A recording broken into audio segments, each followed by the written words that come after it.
তোমার ওজনটা 3-4 কিলো কমছে কিন্তু ভুঁড়িটা একটুও কমছে না। আবার আরেকটা সমস্যা হয়, ভুঁড়িটা একটু কমলেও আবার বেড়ে যায়, একদম প্লেন কখনোই হয়ে যাচ্ছে না। এরকম নানা রকম ভুঁড়ির সমস্যা থাকলে আজকের ভিডিওটা স্পেশালি তোমার জন্য। এখানে তুমি জানতে পারবে পার্মানেন্টলি সারা জীবনের জন্য কি করে ভুঁড়িটা কম রাখতে পারবে।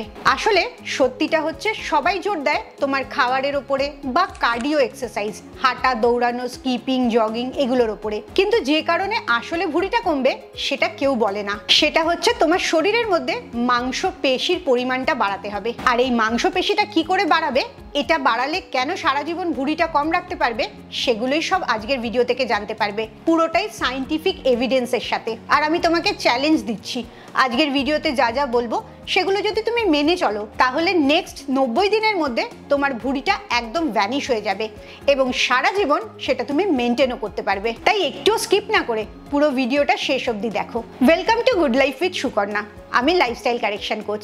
আমার পার্সোনাল গাইডেন্সে তুমি যদি ওজন কমাতে চাও, তোমার জীবনটা পরিবর্তন করতে চাও, তাহলে এক্ষুনি আমার অনলাইন 2 ঘন্টার ইন্ট্রোডাকশন সেশন জয়েন করো।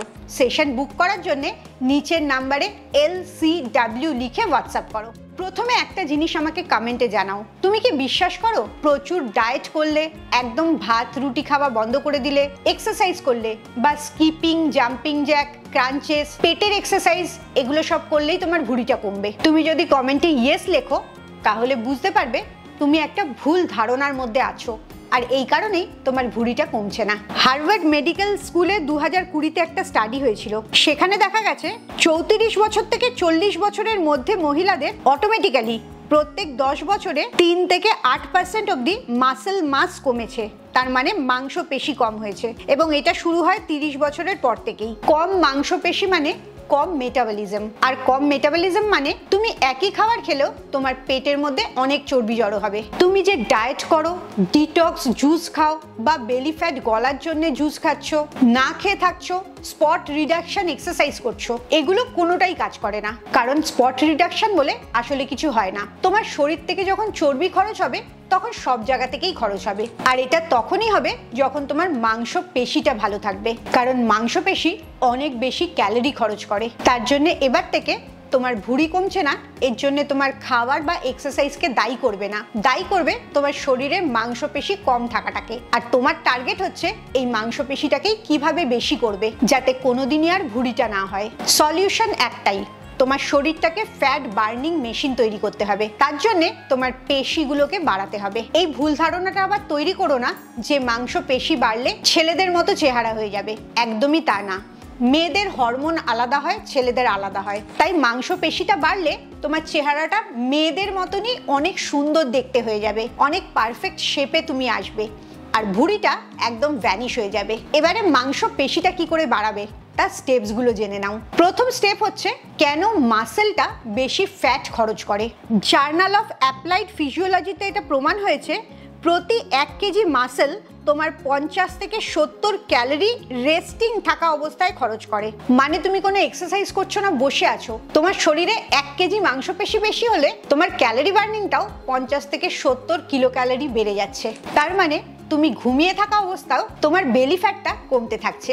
American college of sports medicine 2018-তে একটা রিসার্চ হয়েছিল, সেখানে দেখা গেছে যারা শুধুমাত্র ডায়েট করে তাদের তুলনায় যারা স্ট্রেংথ ট্রেনিং করে অন্তত 7 দিনের মধ্যে 3 দিন, মানে সপ্তাহে 3 দিন, তাদের বেলি ফ্যাট লসটা অনেক বেশি হয়। তাহলে তুমি ভেবে দেখো, রোজ তুমি হাঁটছো, জগিং করছো, কত ঘাম ঝরাচ্ছো, সে জায়গায় তুমি মাসেল গেইন করছো। অনেক কম পরিশ্রমে অনেক বেশি বেলি ফ্যাট কম করতে পারবে। আর সবচেয়ে ইম্পর্টেন্ট হচ্ছে মাসেল বেশি থাকলে তুমি যখন ঘুমাবে তখনও তোমার বেলি ফ্যাটটা খরচ হতে থাকবে। এবারে আসি 2 নম্বর পয়েন্টে, ভীষণ গুরুত্বপূর্ণ, কোন ধরনের এক্সারসাইজ করলে তোমার মাসেলটা বাড়বে। আসলে তোমাকে সব রকমের এক্সারসাইজ ঘুরিয়ে ফিরিয়ে করতে হবে, যেমন squat, push up, crunches, plank এবং রেজিস্ট্যান্স ব্যান্ড, যেটা তোমার মাসেল গেইন করতে ভীষণ সাহায্য করবে। তোমাকে এর জন্য জিমে যেতে হবে না, প্রচুর ভারী ভারী ডাম্বেলও তুলতে হবে না। বডি ওয়েট ট্রেনিং আর রেজিস্ট্যান্স ব্যান্ড এই দুটো করলেই যথেষ্ট মাসেলটা ডেভেলপ করবে। সারা দিনে 20টা মিনিট টাইম রাখবে, তাও সপ্তাহে রোজ না, মাত্র 3 দিন। এই 20 মিনিট তুমি রেজিস্ট্যান্স ব্যান্ড ট্রেনিং করবে। এই 20 মিনিটের ট্রেনিংয়ে তোমার 45 মিনিটের হাঁটা বা জগিং এর থেকে অনেক বেশি ফ্যাট বার্নিং হবে। এবারে নিজেই হিসেব করে নাও, সপ্তাহে 3 দিন মানে 2 দিনে মাত্র 20 মিনিট। 20 মিনিট তুমি যে কোনোভাবেই ম্যানেজ করতে পারবে। তার জন্য তোমাকে সকালবেলা উঠে হাঁটতেও যেতে হবে না। এই 20 মিনিট বাড়িতেই রেজিস্ট্যান্স ব্যান্ড ট্রেনিং করলে দেখবে ম্যাজিকের মতো তোমার ভুঁড়িটা কমতে থাকছে। এবারে আসি 3 নম্বর পার্টে। এই মাসেলটা বাড়াবার জন্য কি ধরনের খাবার খাবে? প্রতিটি নর্মাল মানুষের 0.8 গ্রাম প্রোটিন দরকার পড়ে প্রতি 1 কেজি বডি ওয়েটে। কিন্তু তুমি যখন মাসেল গেইন করছো, ওয়েট ট্রেনিং করছো, রেজিস্ট্যান্স ব্যান্ড ট্রেনিং করছো, তখন তোমার প্রোটিনটা একটু বেশি খেতে হবে। 1.2 to 1.6 gram per day per KG body ওয়েটে খেতে হবে। হিসেবটা খুব সহজ, ধরে নাও 1.5 মানে 1.5 গ্রাম প্রোটিন খেতে হবে তোমার 1 কেজি ওজনের জন্য। তোমার যদি 80 কেজি ওজন থাকে তাহলে তোমাকে সারাদিনে 120 গ্রাম প্রোটিন খেতে হবে। তুমি নিরামিষ প্রোটিন খেলে ছানা, সয়াবিন এগুলো খেতে পারো, আর আমিষ প্রোটিন যে কোনোটা খেতে পারো। মাছ, মাংস, ডিম সবকটাতেই খুব ভালো পরিমাণে প্রোটিন থাকে। এর সাথে অবশ্যই কার্বোহাইড্রেটটাকে মাথায় রাখতে হবে। এতগুলো করে ভাত, রুটি, মুড়ি, চিড়ে, সুজি এগুলো খেলে হবে না। এই কার্বোহাইড্রেটের পরিমাণটা ভীষণ কম করতে হবে। পারলে দিনে একবার অল্প একটু ভাত খেতে পারো, বা মাল্টিগ্রেন রুটি খেলে আরো ভালো। এর সাথে প্রচুর শাক সবজি খাবে, কারণ শাক সবজি থেকে তুমি যে কার্বোহাইড্রেট পাবে তাতে প্রচুর ফাইবার আছে, তাতে তোমার গাট ব্যাকটেরিয়াটাও ভালো থাকবে। আরেকটা জিনিস মনে রাখবে, কম খেলে কখনোই তোমার কোনো উপকার হবে না, আর ভুঁড়িটা তো একদমই কমবে না। তোমাকে ঠিকঠাক পরিমাণে খেতে হবে আর প্রচুর রেস্ট করতে হবে।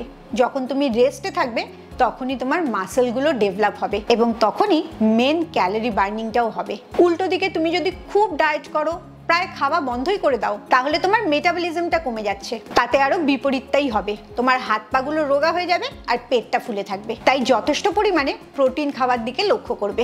একটা শকিং সত্যি হচ্ছে, মহিলারা যত বেশি প্রোটিন খায় তত তার বেলি ফ্যাটটা কমে, আর শুধু তাই না, তার স্কিনটা টান টান হয়ে যায়, আরো ইয়াং দেখতে হয়ে যায়। তাই প্রোটিন খাওয়াটা বাদ দেওয়া না, প্রোটিন খাওয়াটা যোগ করতে হবে। খুব সহজ 3টে নিয়ম ফলো করলেই এই ভুঁড়িটা কমে যাবে এবং সারা জীবন কমই থাকবে।